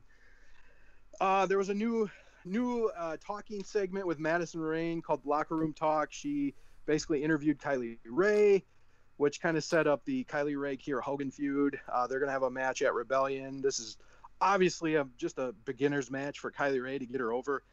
I expect her to win at Rebellion. Then we had the last segment of the night, which was the contract signing between Sami Callihan and Ken Shamrock. I really enjoyed this. Kind of reminded me of an Attitude Era promo. Basically, Sami was playing a lot of mind games during the contract signing. Lights went out. There was a bunch of guys with ICU masks. Ken Shamrock follows them back. He follows this one guy into the car. Sami Callihan calls his cell phone, tells him to tip your driver. The driver turns around with an ICU mask. Then a bunch of people outside of the car with ICU masks. They basically start rocking the car back and forth, and that's when the show goes off. Thought it was pretty good. Good stuff. I'm starting to finally enjoy the ICU stuff because I always assumed there was going to be a lot more members to it, but now they're finally kind of making a push for that. So it'll be interesting to see what happens. I think Sami wins, but there's going to be a lot of shenanigans involved in their match at Rebellion. That was Impact. I enjoyed it. It was good pacing. All right, good job for Impact. Unfortunately, I can't really say the same thing about Dynamite last night. Was not the best show they've done by any means. The Lance Archer Colt Cabana thing, I thought that match was boring. Really, the highlights for me, only thing that really stood out was the Bubbly Bunch. I thought was funny. Jericho killing it on commentary. I swear to God, the guy is taking these bad shows and making them fun and enjoyable. And the Guevara thing was good. Like the main event, they built it up so high, and it was just boring. Look, basically they made it sound like it was some no holds barred like street fight match, and they're fucking chain wrestling. It just wasn't what I was expecting. It was boring. Jim Ross on commentary solo did it no favors whatsoever. This isn't the Jim Ross from the past. It wasn't a good show. I expect next week to be better. And I'll talk about Hager here in a second, but Exalted Dude, I know you weren't big on the show. Thoughts on Dynamite? I enjoyed Hurls' review of Impact more than I enjoyed Dynamite. And then I farted. Real quick, did it sound like JR was burying segments at times? It sounded like JR was just burying. Apparently, yes. Dude, get your wife on. Right? Yes, it does. I'm not a big time watcher, but I've been really getting into it, and he was like, oh, it's an empty arena. It's an empty arena over and over and over again. Like, yes, we know this. It's the COVID. So obviously it's an empty arena, but talk about what they're actually doing. And then the guys, they were so exhausted, and they've been going at it for a while. I don't know how great all that was, but it was drawn out, and Jim Ross was just he was making me more tired. Jim Ross sounded like he had COVID-19 and was ready to die in damn self. Let's not get ourselves here, Mrs. Raven Effect. He was fucking terrible.